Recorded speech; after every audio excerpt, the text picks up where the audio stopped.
Vijest se pojavila u medijima i mi smo to tako čitali i nama je rečeno da je moji saradnici koji su bili na sastanku sa Centrom za predškolsko vaspitanje, da je spomenuto na kraju sastanka, ajde bar regres isplatite, da se vidi dobra volja pred naše godišnje odmore i to može biti jedna vrsta kompromisa.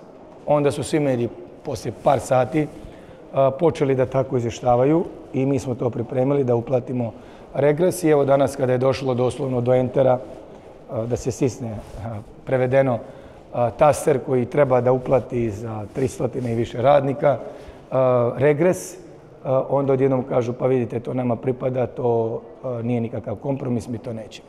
Paradoksalno kako mogu da povezujem, to se pojavilo nakon što je i predsjednik gradskog odbora SNSD-a koji ode sa sindikatom, koji stoji ispred vrtića, koji zajedno sa direktorom koji je dio skupštinske većine, koji neće ništa dobro ovom gradu, koji neće ni jednu odluku da usvoje kada se pojavile njihove vijesti i pritisci, pa čekajte, niste vi to tražili, Stani Vuković manipuliše. Ne, mi smo to vidjeli na svim medijima i mi smo rekli da u redu, nikakav problem.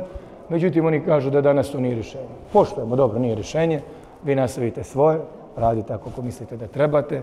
Mi smatramo da treba i mora da se radi, treba i mora, mi plate isplaćujemo uredno, plate su povećane za 250 maraka.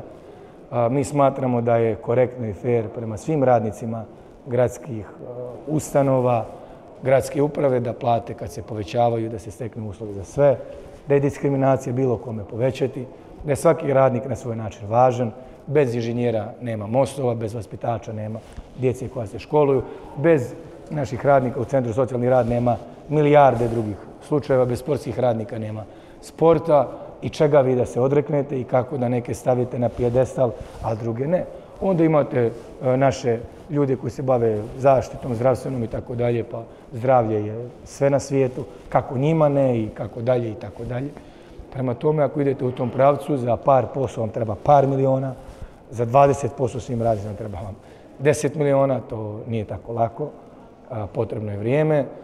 20 godina, rekao sam, plate nisu povećane, u 5 godina, još nije 4 godine koliko sam gradonačelnik, ovo je 5, mi smo to uradili 2 puta.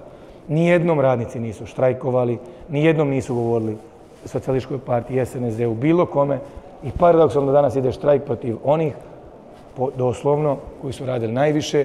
Na kraju to nije protiv nas, to je kontra interesa naših roditelja.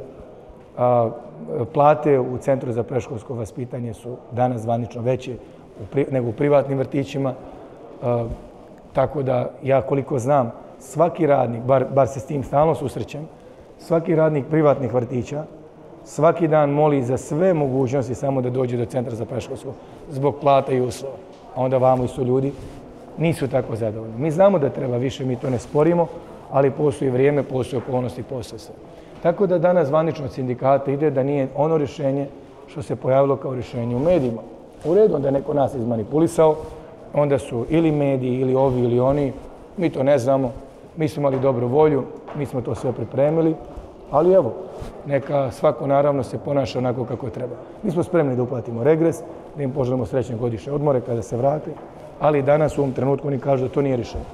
U redu, idemo dalje, mi se borimo, mi smo tu, ali kažem svim radnicima jednako, svim radnicima isto, svaki radnik je na svoj način važan, bez nikog se ne može. Ne može se i bez vaspitača, ali ne može i bez onih koji održavaju higijenu u javnim vrtićima.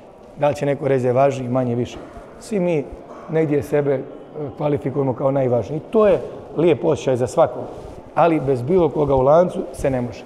Mi tako se ophodimo prema svim ljudima i napominjem, radnici dobro to znaju, da nikada do sada nisu bili štrajkovi, da je bila prije jedna divna gospođa koja je bila predsjednik sindikata, sa nama je veoma lijepo sarađivala. Danas kada je došlo do promjene, to ide malo onako ultimatumom, ja to ne volim. Na taj način, ja mislim da lijepa riječ Gvozdena vrata otvara, ako neko hoće ultimatume ucjene, pa vidjet ćemo. Ko će duže moći da se bori i da izdrži. Ja ih lijepo pozivam da to ne rade, da su mi i bez štrajka i bez svega uradili kolektivni ugovor, onaj koji 17 godina niko nije mogao. Nemojte to zanemariti, ali neko hoće da i na to zažmiri.